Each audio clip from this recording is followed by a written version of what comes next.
The trailer opens not with words, but with silence. The kind of silence that speaks louder than a gunshot. We see a dusty stretch of land that once belonged to John Dutton. But now, the power has shifted. The voice that cuts through the silence is unmistakable. Beth Dutton.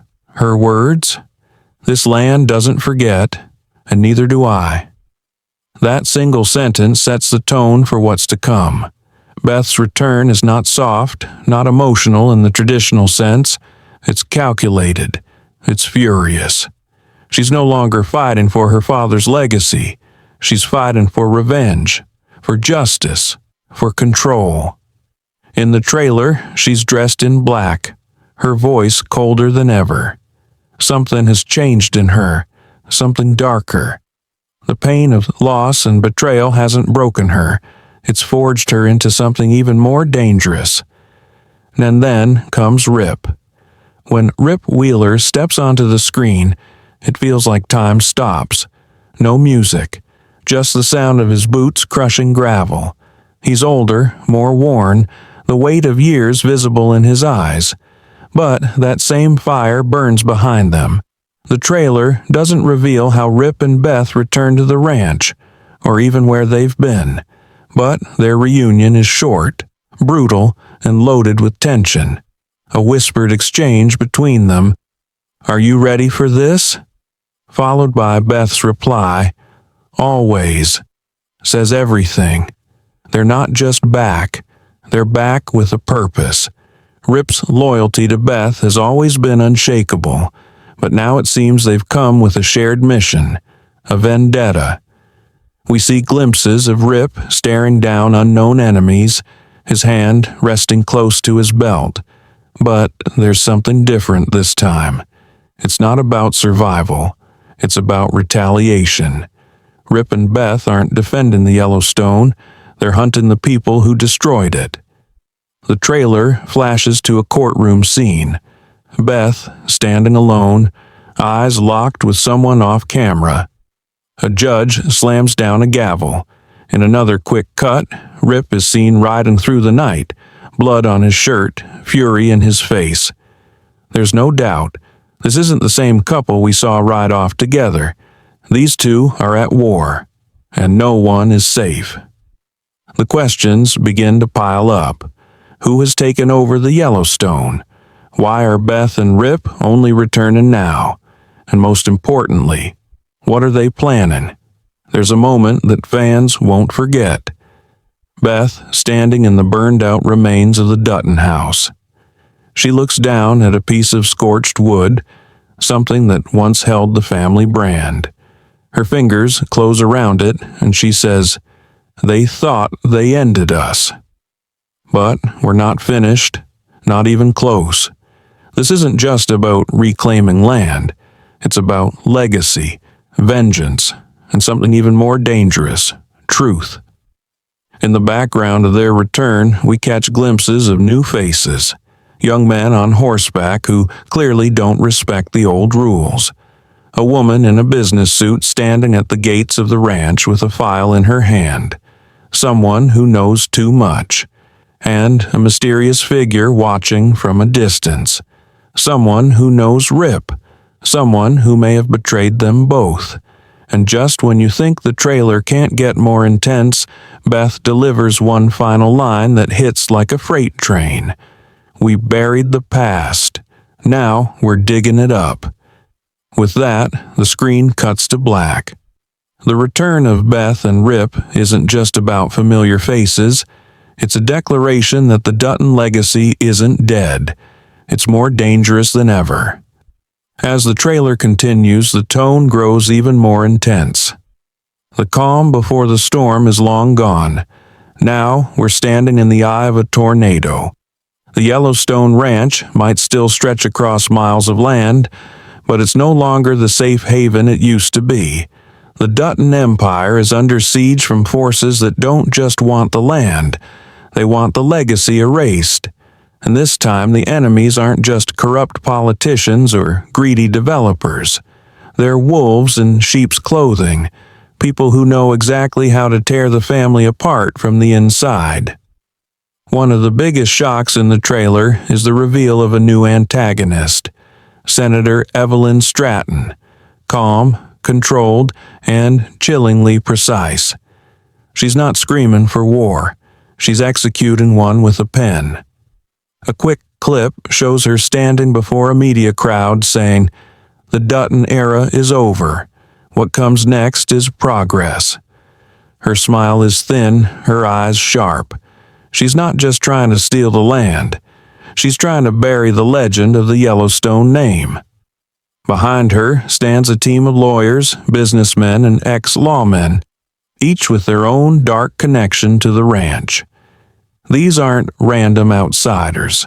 They're people with scores to settle and secrets that go way back.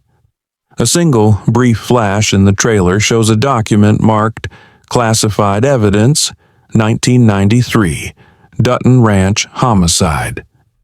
That 1 second tells us everything.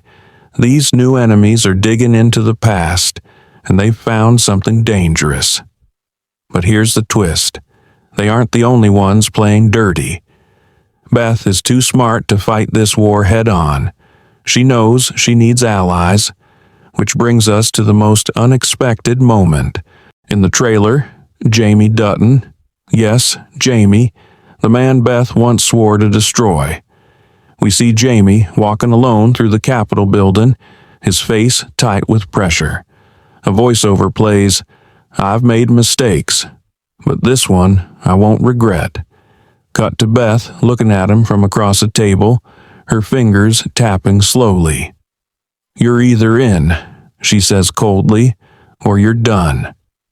Is it a temporary alliance, a trick, or is Jaime finally choosing the family he betrayed?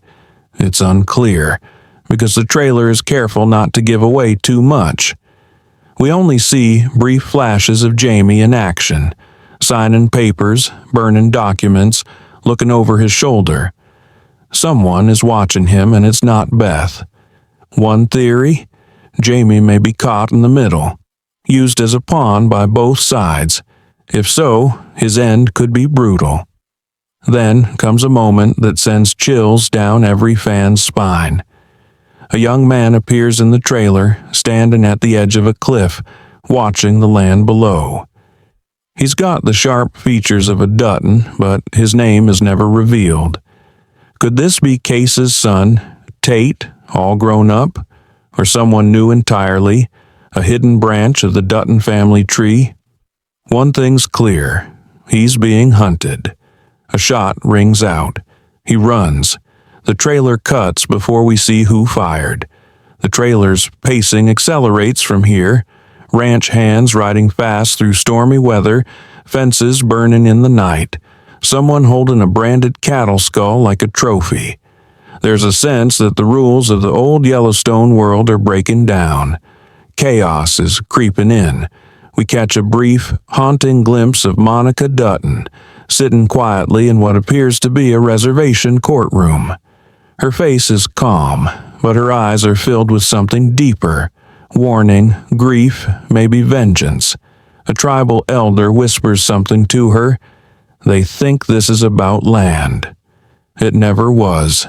That line alone changes everything. Suddenly, this isn't just a land war between the Duttons and politicians. It's a cultural battle, a generational wound reopening, and Beth and Rip are caught in the middle, trying to protect a legacy that now feels like a ticking time bomb. There's also a mysterious new character, a cowboy with no name. He's shown only twice in the trailer, once lighting a match in a dark barn, and once looking straight at Rip with a face full of quiet rage. Some fans believe this man might be tied to Rip's buried past, possibly from the bunkhouse days, or worse, from the time before Rip joined the Dutton family. Whatever the truth is, the trailer wants us to ask, who is this man, and why does Rip look afraid of him? We end this section with one last gut punch. Beth and Rip, standing on a mountain at sunrise, look down on a new development site. heavy machines digging into the land, cranes building luxury cabins.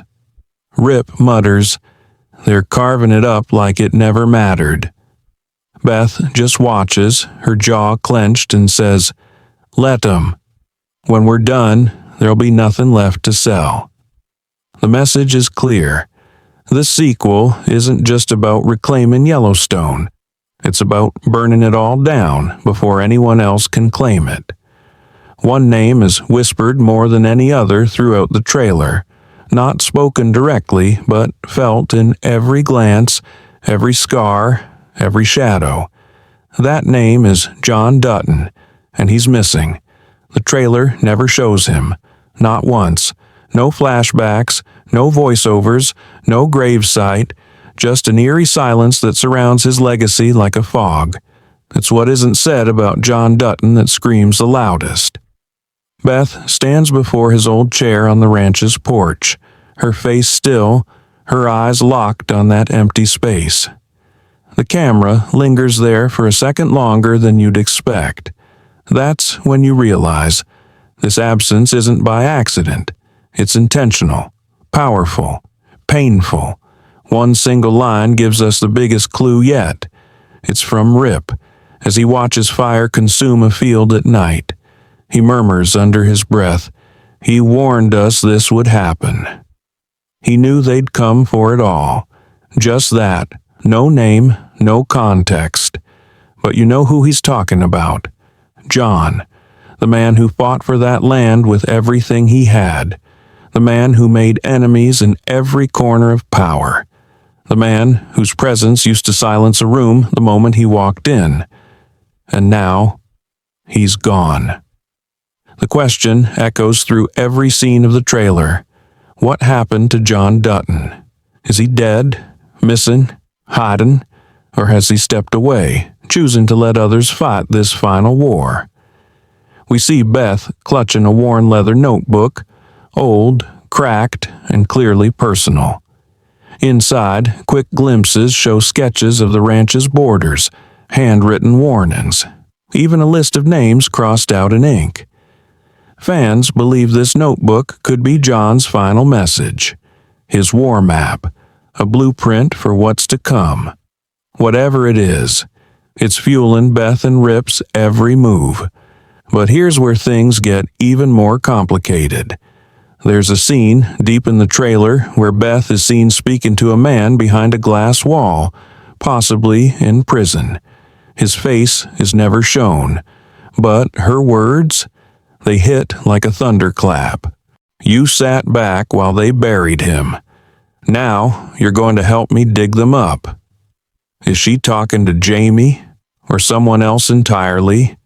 Could this be a character from John's past? A ranch hand, a business partner, a relative we've never met?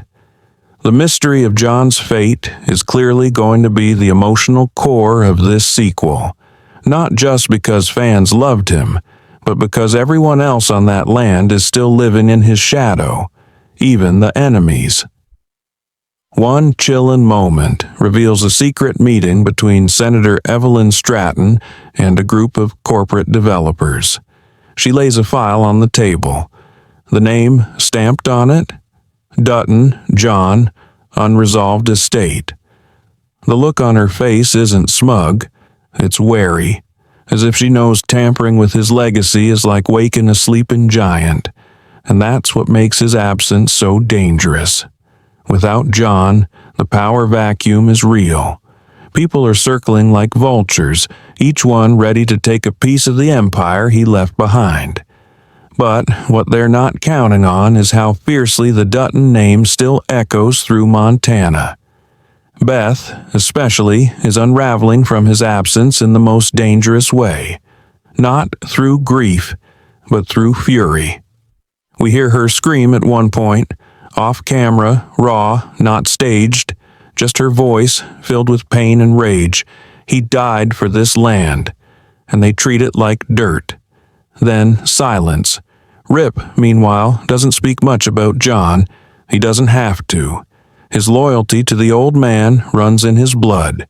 Every brutal move Rip makes in the trailer, every punch, every threat, every cold glare, it's done in the name of a man who's no longer there to protect them.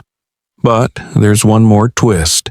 A single flash, a grainy black and white video plays on a phone screen, an old security camera feed. A man in a cowboy hat walks through a dim hallway, hunched but powerful. The voice in the background whispers, "He's not dead. He just disappeared." Just like that, everything flips. Is John Dutton alive? Was his disappearance a sacrifice or a strategy? Could he be pulling the strings from the shadows, letting Beth and Rip act in the open while he hides in the dark? The trailer gives no clear answers, but the emotion behind every frame says one thing loud and clear. Whether John Dutton is dead or alive, his presence still rules the land, and his children, especially Beth, will burn the world down to protect what he left behind. This war didn't start with Beth and Rip, but now, with John gone, it's their war to finish. Just when it feels like the storm couldn't grow any darker, the trailer flips everything upside down with one devastating reveal: betrayal from within. It starts with a slow shot. Beth standing in the barn, her face blank, her knuckles bloodied. Behind her, a voice calmly says, "You always thought it would be someone from the outside." But it was never them. It was always me. That voice doesn't belong to a stranger. It belongs to Jaime Dutton. Yes, him. The adoptive brother who's betrayed the family more than once is now back in the picture. But this time, it's not the old Jaime. This time, he's calm, calculated, dangerous, and maybe for the first time ever, completely in control. The trailer cuts to him walking into a courtroom. Reporters are shouting questions, cameras flashing, but Jaime doesn't flinch. He adjusts his suit, smiles faintly, and walks inside, like a man with a plan that no longer includes the Duttons. We hear a chilling exchange during a private conversation, likely between Jaime and a powerful political ally, possibly Senator Stratton. Jaime leans forward and says, "They never gave me a choice. Now I'm giving them one: leave or be erased." It's the coldest we've ever seen him, and here's where it gets worse. There's a land deal being pushed through quietly, one that hands over a massive portion of Yellowstone to out-of-state developers. A deal John Dutton fought for years to stop. A deal